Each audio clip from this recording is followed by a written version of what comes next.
সম্মানিত দর্শক শ্রোতা বিন্দু, আসসালামু আলাইকুম ওয়া রাহমাতুল্লাহি ওয়া বারাকাতুহু। যেখান থেকে আজকে বিশেষ এই অনুষ্ঠানটি দেখছেন, আপনাদের সকলকে জানাচ্ছি আন্তরিক অভিনন্দন ও শুভেচ্ছা।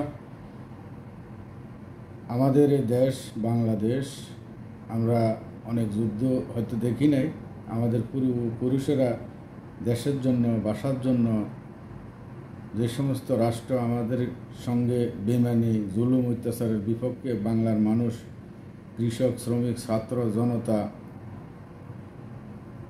প্রকৌশলী যারা ঝাঁপিয়ে পড়ছেন, বাংলাদেশকে ছিনিয়ে আনছেন জুলুম অত্যাচারদের হাত থেকে। তো তদ্রূপই আমাদের দেশে প্রায় ভোট ছাড়া জনগণের ভোট ছিনিয়ে নেওয়া এমন এক সরকার প্রতিষ্ঠিত হয়েছে। প্রায় 16 বছর যাবৎ বাংলাদেশের মানুষের প্রতি, মানুষ তাদের প্রতি যে অনীহা স্বীকার করছেন বা সহ্য করে ধরে রয়েছেন, তার এই জুলুম অত্যাচারের কারণে মানুষ অতিষ্ঠ হয়ে পড়ছেন।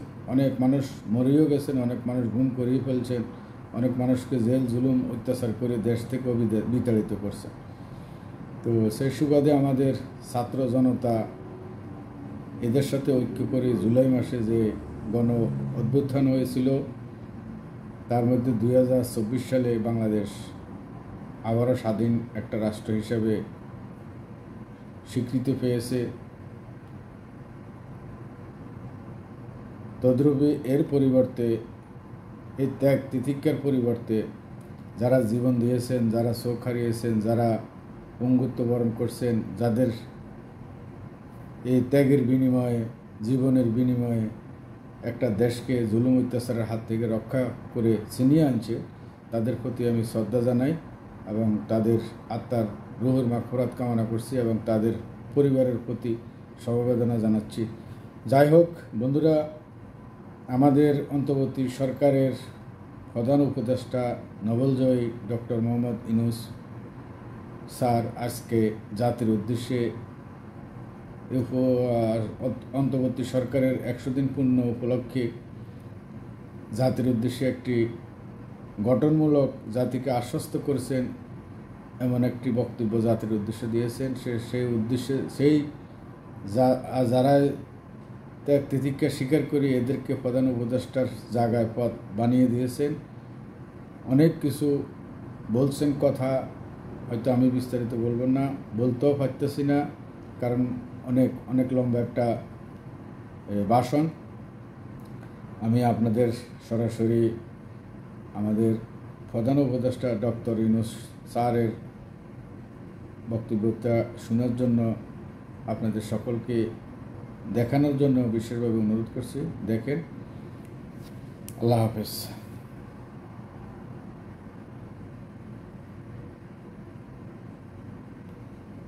উনি অনেক কিছু বলছেন, অনেক কিছু আসলে আমরা উপলব্ধি করছি, জাতি উপলব্ধি করছে। আমাদের দেশের সংবিধান, বাংলাদেশের যারা রাজনীতি করে, এক সরকার যখন আসে তখন সংবিধান পরিবর্তন করে এরা মসনদ দখল করার জন্য চেষ্টা করে।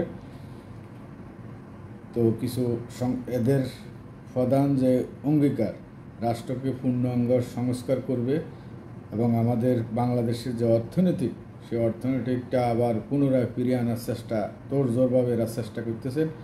আর যারা দুর্নীতিবাজ, বাইরে টাকা পাচার করে ওখানে আয়াস আনন্দ করতেছে, বেগম পাড়া বানাইছে, সিঙ্গাপুরে অট্টালিকা করছে, কোটিপতির তালিকা নাম লেখাইছে, বিভিন্ন রাষ্ট্রে দুর্নীতিবাজারা গরিবের টাকা মারি, দেশের টাকা মারি অট্টালিকা তৈরি করছে বাইরে যায়। তো এই টাকাও ফিরিয়ে আনার চেষ্টা করতেছেন ডক্টর ইউনূসের সরকার।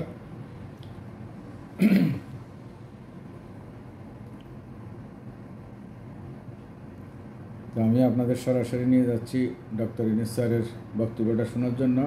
ধৈর্য সহকারে শুনবেন। কিশোরী, তরুণ তরুণী, ছাত্রছাত্রী, বয়স্ক, বৃদ্ধ, পুরুষ, মহিলা, সবাইকে সালাম জানাচ্ছি। আসসালামু আলাইকুম। শুরুতেই স্মরণ করছি মুক্তিযুদ্ধের লাখো লাখো শহীদ এবং গত জুলাই আগস্ট মাসে ফ্যাসিবাদের বিরুদ্ধে ছাত্র শ্রমিক জনতার অভ্যুত্থানে নিহত সকল শহীদকে। সবাইকে জানাচ্ছি আমার সশ্রদ্ধ সালাম ও গভীর শ্রদ্ধা।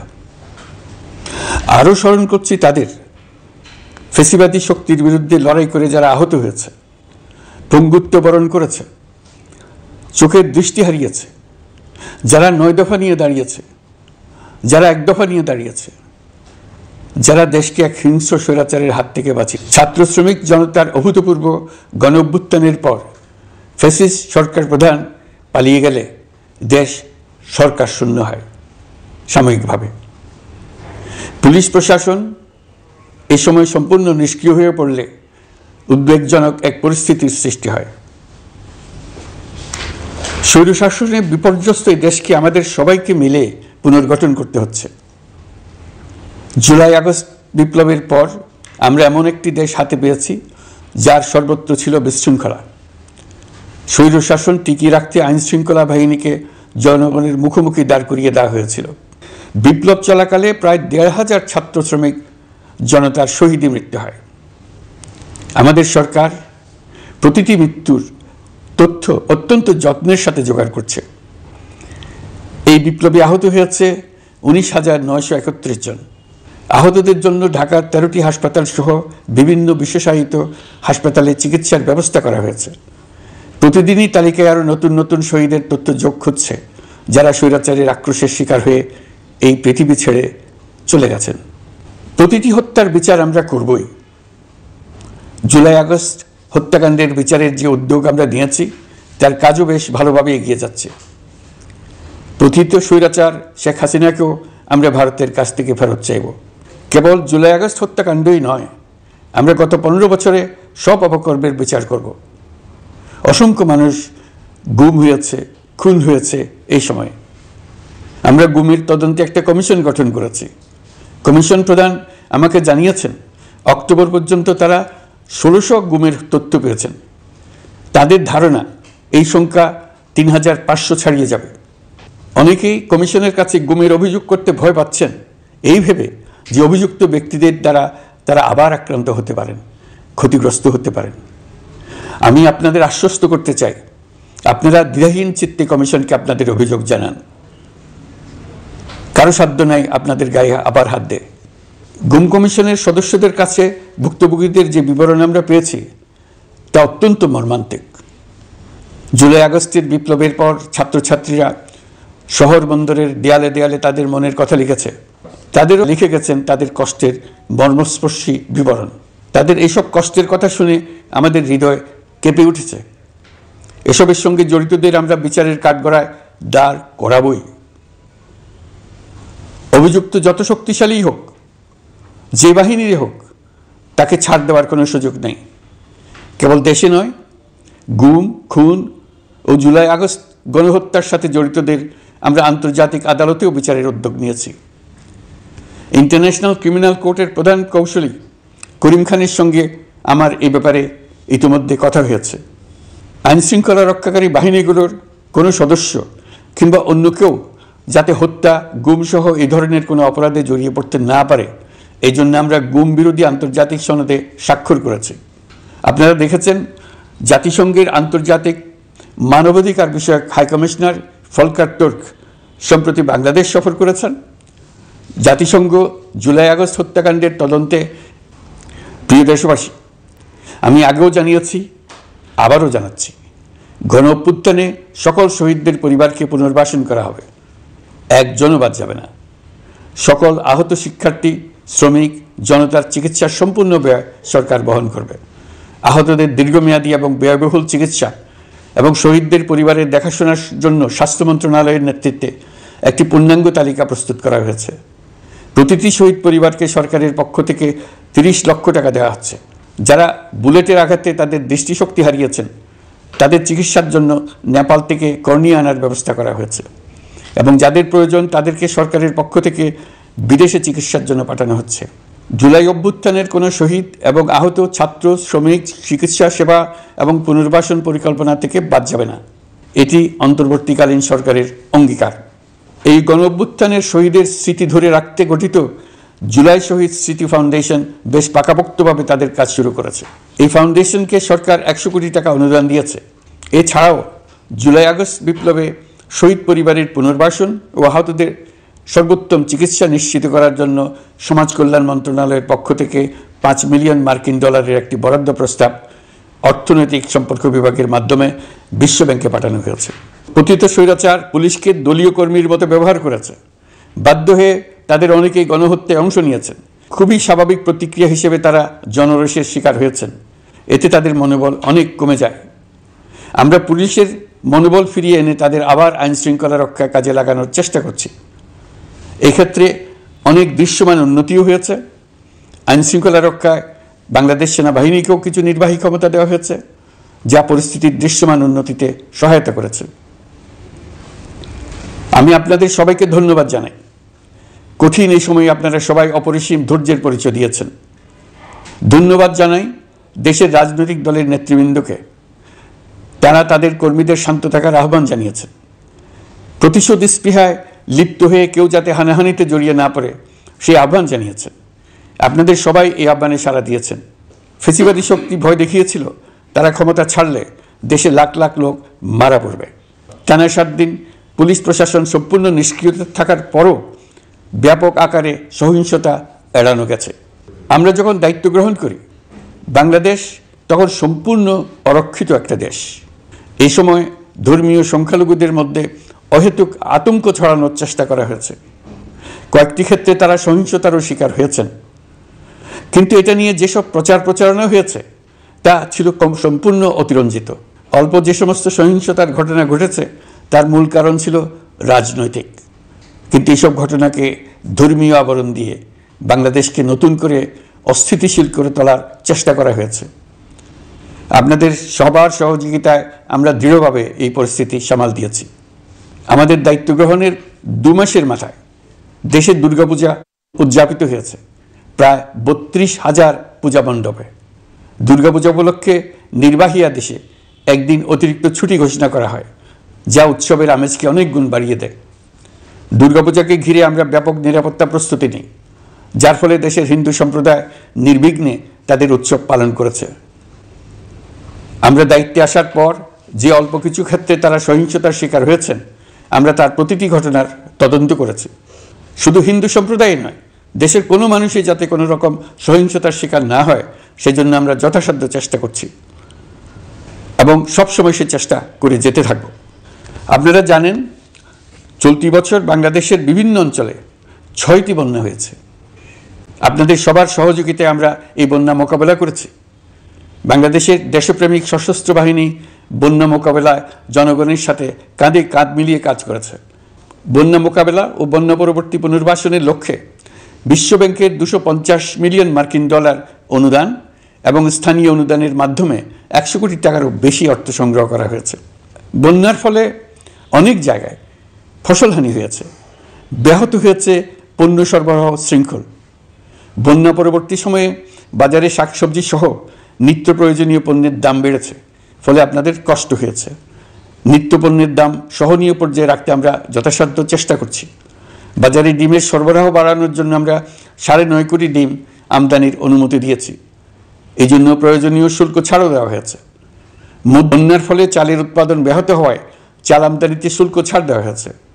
আসন্ন রমজানে নিত্য প্রয়োজনীয় দ্রব্যের সরবরাহ এবং দাম যাতে স্বাভাবিক থাকে এই জন্য সরকারের বিভিন্ন কর্তৃপক্ষ ব্যবসায়ীদের সাথে নিয়মিত বৈঠক করে যাচ্ছে। দ্রব্যমূল্য নিয়ে আমাদের কোনো লুকোছাপা নেই। মূল্যস্ফীতির পূর্ণ তথ্য জনগণের সামনে তুলে ধরা হচ্ছে। মূল্যস্ফীতি রোধে উচ্চ সুদের হার নির্ধারণ সহ একাধিক নীতিগত সিদ্ধান্ত নেওয়া হয়েছে, যার মধ্যে রয়েছে শস্য আমদানিতে এলসি সীমা অপসারণ এবং সরবরাহ চেইন সংক্ষিপ্ত করা। সামান্য হলেও জ্বালানি তেলের মূল্য কমানো হয়েছে। শিল্প কারখানায় গ্যাসের সরবরাহ বাড়ানোর উদ্যোগ নেওয়া হয়েছে, যাতে স্থানীয় পর্যায়ে উৎপাদন ব্যাহত না হয় এবং রপ্তানি ক্ষতিগ্রস্ত না হয়। গণশুনানি ছাড়া নির্বাহী আদেশে বিদ্যুৎ গ্যাসের দাম না বাড়ানোর সিদ্ধান্ত নেওয়া হয়েছে। পরিবহন খাতে চাঁদাবাজি বন্ধের চেষ্টা করা হচ্ছে। আমরা আশা করি বাজারে রাজনৈতিক দলগুলোর সঙ্গে আমাদের নিয়মিত যোগাযোগ অব্যাহত রেখেছি, বিভিন্ন ইস্যুতে তাদের মতামত নিয়ে যাচ্ছি। সরকারের সিদ্ধান্ত গ্রহণে এসব মতামত অনেকাংশে প্রতিফলিত হচ্ছে। চলমান সংস্কার প্রক্রিয়ায় তাদের প্রতিটি মতামত সক্রিয়ভাবে বিবেচনায় নেওয়া হচ্ছে। আমরা আশা করছি নির্ধারিত সময়ে ডিসেম্বর-জানুয়ারির মধ্যেই সংস্কার কমিশনগুলো তাদের সুপারিশমালা সরকারের কাছে পেশ করতে পারবে। তাদের সুপারিশ নিয়ে আমরা রাজনৈতিক দলগুলোর সঙ্গে ক্রমাগতভাবে আলোচনায় বসব। সকলের ঐক্যমত্যের ভিত্তিতেই আমরা সংস্কার প্রস্তাব চূড়ান্ত করব। নির্বাচন কবে হবে এই প্রশ্ন আপনাদের সবার মনেই আছে, আমাদের মনেও সারাক্ষণ আছে। আপনারা লক্ষ্য করেছেন নির্বাচন আয়োজনের লক্ষ্যে আমরা প্রয়োজনীয় পদক্ষেপ নিতে শুরু করেছি। কয়েকদিনের মধ্যে নির্বাচন কমিশন গঠন হয়ে যাবে। তারপর থেকে নির্বাচন আয়োজন করার সমস্ত দায়িত্ব তাদের উপর বর্তাবে। নির্বাচন কমিশন ভোটার তালিকা হালনাগাদ সহ আরও কিছু কাজ শুরু করে দিতে পারবে, যা একটা অবাধ নির্বাচনের সাথে সরাসরি সম্পৃক্ত। প্রথমবারের মতো প্রবাসী বাংলাদেশিরা পোস্টাল ব্যালটের মাধ্যমে যাতে তাদের ভোটাধিকার প্রয়োগ করতে পারে সে লক্ষ্যেও সরকার কাজ করছে। তবে আমরা মনে করি না যে একটা নির্বাচন কমিশন গঠন করে দিলেই নির্বাচন আয়োজনে আমাদের দায়িত্ব শেষ। রাষ্ট্র ব্যবস্থায় সংস্কার আমাদের এই সরকারের অন্যতম অঙ্গীকার। আপনারাই আমাদেরকে এই ম্যান্ডেট দিয়েছেন। যেই 6টি সংস্কার কমিশন আমরা শুরুতে গঠন করেছিলাম তারা ইতিমধ্যে তাদের কার্যক্রম অনেক দূর এগিয়ে নিয়েছে। বিভিন্ন গণমাধ্যমে আপনারা তাদের কার্যক্রমের আপডেটও দেখছেন। কয়েকটি সংস্কার কমিশন ডিজিটাল প্ল্যাটফর্ম গঠন করেছে। আমার অনুরোধ, আপনারা এই প্ল্যাটফর্মে উৎসাহ সহকারে আপনাদের মতামত জানাতে থাকুন। প্রথম 6টি সংস্কার কমিশনের মধ্যে একটি হলো নির্বাচন সংস্কার কমিশন। নির্বাচন অনুষ্ঠানের জন্য এই কমিশনের সুপারিশমালা অত্যন্ত জরুরি। তাদের প্ল্যাটফর্মে যান, আপনার মতামত খোলাখুলিভাবে তুলে ধরুন। আপনি দেশের মালিক, আপনি বলে দিন আপনি কি চান, কিভাবে চান। নির্বাচন নিয়ে আপনাদের সকল বক্তব্য বিনা দ্বিধায় বলতে থাকুন। আপনার মনের কথা তুলে ধরুন। আমার অনুরোধ, সংস্কারের কথাটাও একই সঙ্গে বলুন। সংস্কারকে পাশ কাটিয়ে যাবেন না। নির্বাচনের কথা বলার সঙ্গে নির্বাচন ও অন্যান্য ক্ষেত্রে সংস্কারের কথাটিও বলুন। সংস্কার হলো জাতির দীর্ঘমেয়াদী জীবনী শক্তি। সংস্কার জাতিকে, বিশেষ করে আমাদের তরুণ তরুণীদের নতুন পৃথিবী সৃষ্টির সুযোগ দেবে। জাতিকে বঞ্চিত করবেন না। নির্বাচন আয়োজনে যে সংস্কার কমিশনের সুপারিশমালায় রাজনৈতিক দলসমূহ এবং দেশের সকল মানুষের মতামত অপরিহার্য, সেই কমিশন হলো সংবিধান সংস্কার কমিশন। এই সুকীয় সংস্কার কাজ শেষ করেই আমরা আপনাদের কাঙ্ক্ষিত নির্বাচন আয়োজন করব। ততদিন পর্যন্ত আমি আপনাদের ধৈর্য ধারণ করার অনুরোধ করব। আমরা চাইব আমরা যেন এমন একটি নির্বাচন ব্যবস্থা সৃষ্টি করতে পারি যা যুগ যুগ ধরে অনুসরণ করা যাবে। এর ফলে সাংবৎসরিক রাজনৈতিক সংকট থেকে আমাদের দেশ রক্ষা পাবে। এই জন্য প্রয়োজনীয় সময়টুকু আমি আপনাদের কাছ থেকে চেয়ে নিচ্ছি। নির্বাচনী সংস্কারের সিদ্ধান্ত হয়ে গেলে খুব দ্রুত আপনারা নির্বাচনের রোডম্যাপও পেয়ে যাবেন। অন্তর্বর্তী সরকার সৃষ্টি হয়েছে রাজনীতিকে নীতির কাঠামোয় আনার জন্য এবং রাজনীতির জন্য নতুন পরিবেশ সৃষ্টির নিবিড় আকাঙ্ক্ষা থেকে।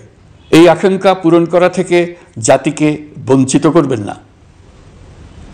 নির্বাচনের ট্রেন যাত্রা শুরু করেছে, এটা আর থামবে না। কিন্তু যেতে যেতে আমাদের অনেকগুলো কাজ সেরে ফেলতে হবে। এই ট্রেন শেষ আসবে সেটা নির্ভর করবে কত তাড়াতাড়ি আমরা তার জন্য রেল লাইনগুলো বসিয়ে দিতে পারি, আর তা হবে রাজনৈতিক দলসমূহের ঐক্যমত্যের মাধ্যমে। ইতিমধ্যে অন্যান্য সংস্কার কমিশনের সুপারিশমালা নিয়ে আলাপ চলতে থাকবে। নির্বাচন ছাড়াও আরও গুরুত্বপূর্ণ সংস্কার করার ব্যাপারে ঐক্যমত গঠনের জন্য অতিরিক্ত সময় প্রয়োজন হতে পারে।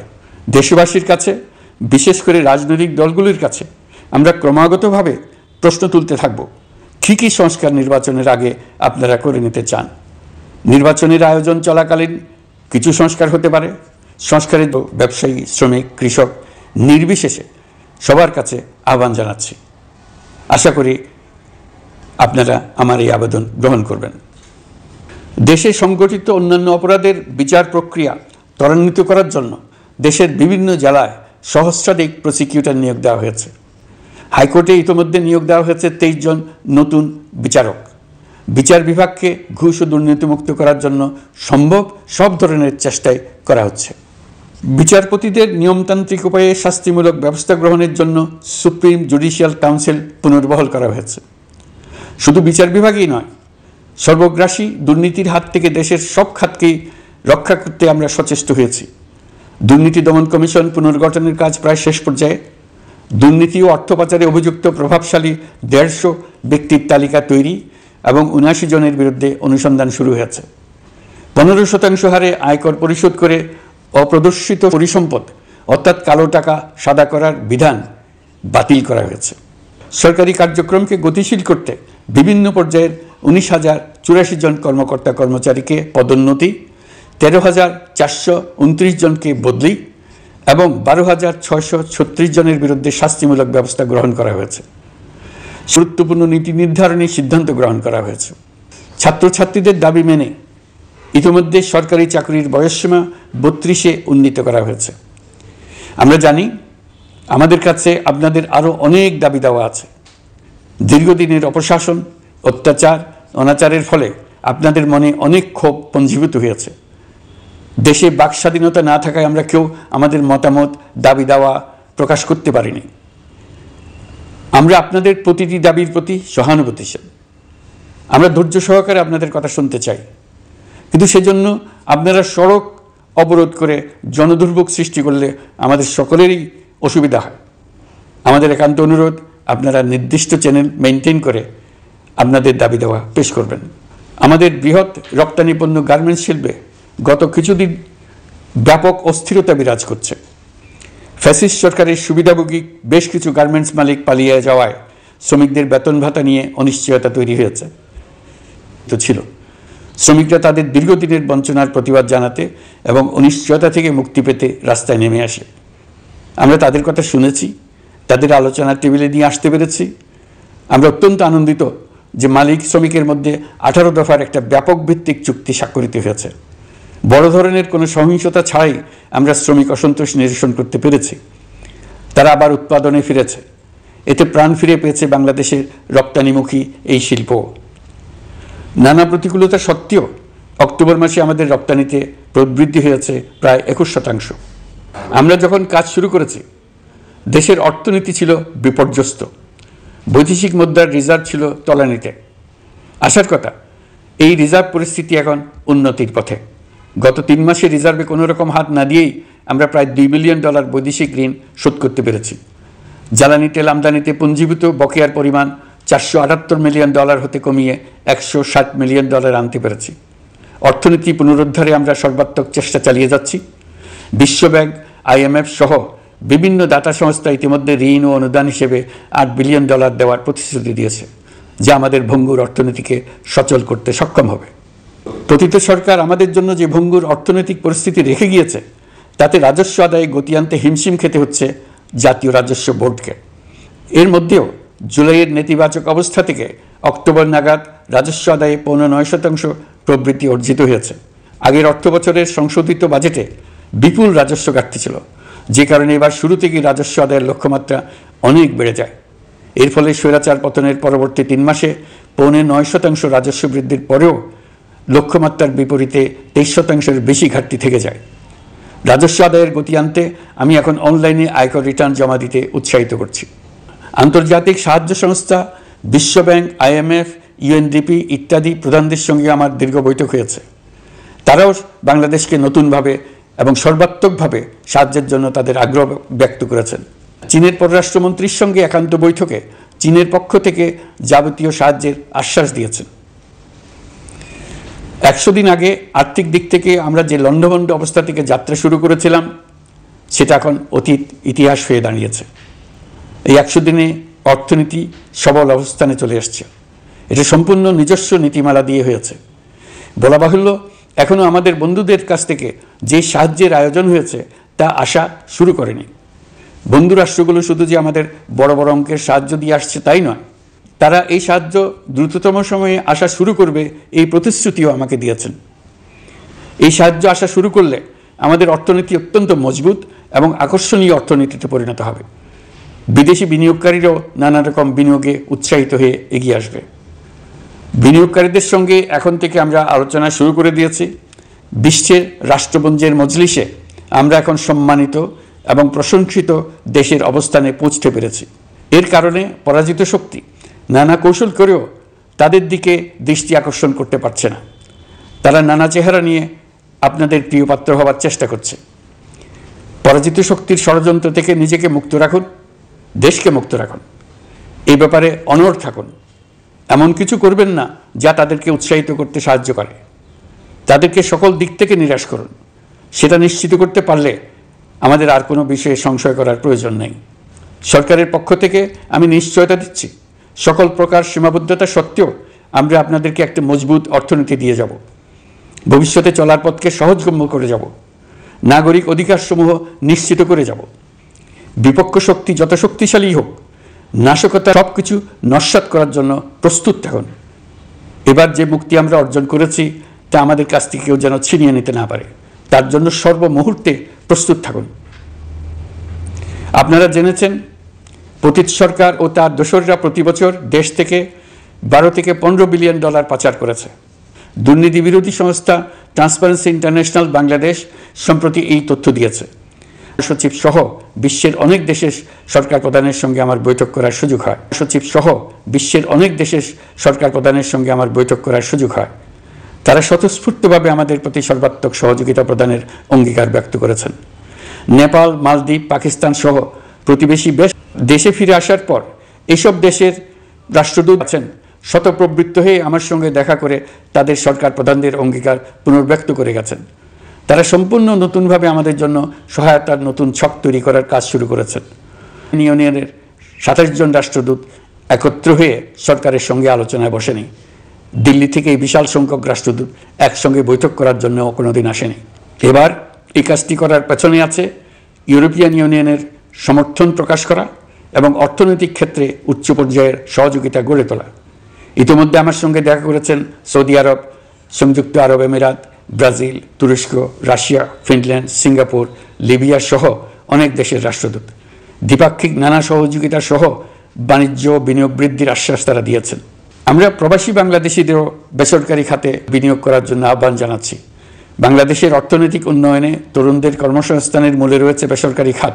আমাদের বিনিয়োগ বোর্ডের নির্বাহী চেয়ারম্যান 2 শতাধিক বেসরকারি প্রতিষ্ঠানের প্রধান নির্বাহী, উদ্যোক্তা ও বিনিয়োগকারীর সঙ্গে পৃথক পৃথকভাবে বৈঠক করেছেন। নীতির ধারাবাহিকতার অভাব, সরকারি বেসরকারি পর্যায়ে মত বিনিময়ের অভাব, সরকারি অফিসের জটিল প্রক্রিয়া এবং সর্বোপরি দুর্নীতি বিদ্যমান বিনিয়োগকারীদের সমস্যায় ফেলেছে। বিনিয়োগকারীদের উদ্বেগ নিরসনে আমরা অনেকগুলো কাজ করেছি। ইতিমধ্যে সত্যিকারের ওয়ান স্টপ সার্ভিস চালু হয়েছে। বিনিয়োগ সংক্রান্ত চ্যালেঞ্জ সমাধানে আন্তঃমন্ত্রণালয় কমিটি গঠন করা হয়েছে। বেসরকারি খাতের উপদেষ্টা কাউন্সিল ও ডিজিটালাইজেশনের মাধ্যমে সরকারি অফিসে না এসে প্রয়োজনীয় কর্মসম্পাদনের পদক্ষেপ নেওয়া হয়েছে। বিনিয়োগ উন্নয়ন সংস্থা আমাদের অগ্রগতির বিষয়ে সবাইকে মাসিক ভিত্তিতে আপডেট করে যাচ্ছে। আমরা প্রবাসীদের কল্যাণে কাজ করছি। আমার অনুরোধে সংযুক্ত আরব আমিরাত সাজাপ্রাপ্ত 57 জন সহ অন্যান্য বাংলাদেশিকে মুক্তি দিয়েছে। এইসব বাংলাদেশি যাবজ্জীবন কারাবাসের ঝুঁকি নিয়ে ফেসিবাদের বিপক্ষে প্রতিবাদ করেছিল। বাংলাদেশিরা এরকম প্রতিবাদ আরও অনেক দেশেই করেছেন। আমরা তাদের প্রতি কৃতজ্ঞ। কয়েকদিন আগে বাকুতে সংযুক্ত আরব আমিরাতের প্রেসিডেন্ট জনাব শেখ মোহাম্মদ বিন জায়েদ আল নাহিয়ানের সঙ্গে আমার কথা হয়েছে। তাকে বাংলাদেশের পক্ষ থেকে ধন্যবাদ জানিয়েছি। তিনি বলেছেন বাংলাদেশের জন্য যে কোনো সাহায্য লাগলে আমি যেন তাকে জানাই। প্রবাসীদের কল্যাণে আমাদের সরকার সম্ভব সব ধরনের উদ্যোগ গ্রহণ করে যাচ্ছে। আপনারা জানেন মালয়েশিয়ার প্রধানমন্ত্রী আনোয়ার ইব্রাহিম সম্প্রতি বাংলাদেশ সফর করেছেন। 18,000 বাংলাদেশি যারা সব ধরনের আনুষ্ঠানিকতা মেনে চলার পরেও স্বৈরাচারী সরকারের অব্যবস্থাপনার জন্য মালয়েশিয়া যেতে পারেন নাই, তিনি তাদের জন্য মালয়েশিয়ার দ্বার আবার উন্মুক্ত করার আশ্বাস দিয়েছেন। এই লক্ষ্যে আমরা কাজও শুরু করেছি। আপনারা জেনে থাকবেন মালয়েশিয়া আগামী বছর দক্ষিণ পূর্ব এশিয়ার আঞ্চলিক সহযোগিতা সংস্থা আসিয়ানের চেয়ারম্যানের দায়িত্ব নিতে যাচ্ছে। আমরা ইতিমধ্যে আসিয়ানের সদস্যপদের জন্য আবেদন করেছি। মালয়েশিয়ার প্রধানমন্ত্রী আমাদের আবেদন সক্রিয়ভাবে বিবেচনার আশ্বাস দিয়েছেন। একই ধরনের আশ্বাস আমরা পেয়েছি ইন্দোনেশিয়া থেকেও। ইন্দোনেশিয়ার পক্ষ থেকে সে দেশে রাষ্ট্রীয় সেবার জন্য আমাকে অনুরোধ করেছে। সৌদি আরব সহ বিশ্বের আরও অনেক দেশ আমাদের সঙ্গে সহযোগিতা বৃদ্ধির প্রস্তাব দিয়েছে। প্রথমবারের মতো ওআইসি সদর দপ্তরে আমরা স্থায়ীভাবে রাষ্ট্রদূত নিয়োগ দিয়েছি। তুরস্কের রাষ্ট্রপতি রিসেপ তাইয়েপ এরদোগানের সাথে আগে আমার টেলিফোনে আলাপ হয়েছে। এবার COP29 সম্মেলনে গিয়ে তিনিও তার স্ত্রীর সঙ্গে অত্যন্ত অন্তরঙ্গ পরিবেশে আলোচনা হয়েছে। বাংলাদেশের প্রতি তার বিশেষ সমর্থনের কথা তিনি বারবার প্রকাশ করেছেন। তুরস্কের একটি বাণিজ্য প্রতিনিধি দল ইতিমধ্যে বাংলাদেশ সফর করেছে। তুরস্ক এদেশের সঙ্গে অর্থনৈতিক সম্পর্ক উন্নয়নের জন্য টার্কিশ ইনভেস্টমেন্ট অথরিটি বা টিকা একটি অফিস ঢাকায় স্থাপনের জন্য ঘোষণা দিয়েছে। এর মাধ্যমে তুরস্কের বিনিয়োগ ও বাণিজ্য বৃদ্ধির উদ্যোগ নেওয়া হবে। এ উদ্দেশ্যে চলতি মাসে একটি উচ্চ ক্ষমতা সম্পন্ন দল তুরস্ক থেকে বাংলাদেশে আসছেন। প্রিয় দেশবাসী, নতুন হজ প্যাকেজ ঘোষণা করা হয়েছে। তাতে হজের ব্যয় 1 লাখ টাকারও বেশি কমিয়ে আনা হয়েছে। পাশাপাশি আমরা এই সিদ্ধান্ত গ্রহণ করেছি, এই বছর সরকারি খরচে কাউকে হজে পাঠানো হবে না। আমরা নতুন বাংলাদেশকে একটা পরিবেশ বান্ধব এবং জীব বৈচিত্র্য, সেই লক্ষ্যে আমি প্রথমেই একটি ক্ষুদ্র পদক্ষেপ নিয়েছি। সমগ্র সচিবালয়ে প্লাস্টিকের পানির বোতল ব্যবহার নিষিদ্ধ করেছি। ইতিমধ্যে সুপার শপগুলোতে পলিথিনের শপিং ব্যাগ ব্যবহার বন্ধ করার উদ্যোগ নেওয়া হয়েছে। আপনারা সবাই অবগত আছেন জলবায়ু পরিবর্তন আমাদের জীবনযাত্রার জন্য কীরকম হুমকি হয়ে আসছে। গত 1 বছরে বাংলাদেশ প্রায় 15টি প্রাকৃতিক দুর্যোগের শিকার হয়েছে। মানুষের সৃষ্ট নানাবিধ দুর্যোগের পাশাপাশি এসব প্রাকৃতিক দুর্যোগের বিপক্ষেও আমাদের লড়তে হচ্ছে। আজারবাইজানে জলবায়ু সম্মেলনে বিশ্ব নেতৃবৃন্দকে আমি আমার উদ্যোগের কথা জানিয়েছি। সেখানে জাতিসংঘের মহাসচিব, ইউরোপ, এশিয়া, আফ্রিকার অনেক সরকার প্রধানের সঙ্গে আমার দেখা হয়েছে। যতটুকু আলাপ আলোচনা সম্ভব হয়েছে, আমি সবার কাছে জলবায়ুর প্রতিকূল প্রভাব মোকাবেলা সহ গণতান্ত্রিক উত্তরণের পথে বাংলাদেশের অগ্রযাত্রায় সহযোগিতা চেয়েছি। তারা সবাই সহযোগিতার অঙ্গীকার করেছেন। গত 100 দিনে আমরা অনেক কল্যাণমূলক কাজ করেছি, যা এখানে স্বল্প পরিসরে বর্ণনা করা সম্ভব নয়। আমাদের সরকার স্বচ্ছতা ও জবাবদিহিতায় বিশ্বাসী। তাই আমি সরকারের সকল মন্ত্রণালয়কে নির্দেশ দিয়েছি তাদের নিজ নিজ কাজের বিস্তারিত বিবরণ নিজেদের ওয়েবসাইট ও সামাজিক যোগাযোগ মাধ্যমে প্রকাশ করার জন্য। আমি আমার দপ্তরকেও বলেছি সরকারের সব কাজের বিবরণ যাতে জনগণ জানতে পারে, এই জন্য যেন প্রয়োজনীয় পদক্ষেপ নেওয়া হয়। এই সরকারকে ব্যর্থ করার জন্য, অকার্যকর করার জন্য বিশাল অর্থে বিশ্বব্যাপী এবং দেশের প্রতিটি স্থানে, প্রতিটি প্রতিষ্ঠানে এক মহাপরিকল্পনা প্রতি মুহূর্তে কার্যকর রয়েছে। তাদের একটি বড় প্রচেষ্টা হচ্ছে আমাদের মধ্যে বিভেদ সৃষ্টি করা। পতিত সরকারের নেতৃবৃন্দ যারা এদেশ থেকে বিপুল পরিমাণ অর্থ পাচার করে নিয়ে গেছে, সে অর্থে বলিয়ান হয়ে তারা দেশে ফিরে আসার জন্য চেষ্টা করে যাচ্ছে। তাদেরকে কিছুতেই সফল হতে দেবেন না। তারা সফল হওয়া মানে জাতির মৃত্যু, জাতি হিসেবে আমাদের অবসান। সাবধান থাকুন। তাদের সকল হীন প্রচেষ্টাকে আমাদের ঐক্যের মাধ্যমে নস্যাৎ করে দেন, যেভাবে নস্যাৎ করেছিলেন তাদের বন্দুকের গুলিকে, তাদের আয়নাঘরকে, প্রতি পায়ে তাদের অনাচারের শিকলকে। এই ব্যাপারে সবাই একমত থাকুন, ঐক্যবদ্ধ থাকুন। আপনারা সবাই ভালো থাকবেন। দেশের সকল শিশু, কিশোর কিশোরী, তরুণ তরুণী, ছাত্রছাত্রী, বয়স্ক, বৃদ্ধ, পুরুষ, মহিলা সবাইকে আমার সালাম জানাচ্ছি। আসসালামু আলাইকুম। মহান আল্লাহ আমাদের সহায় হন। খুদা হাফেজ।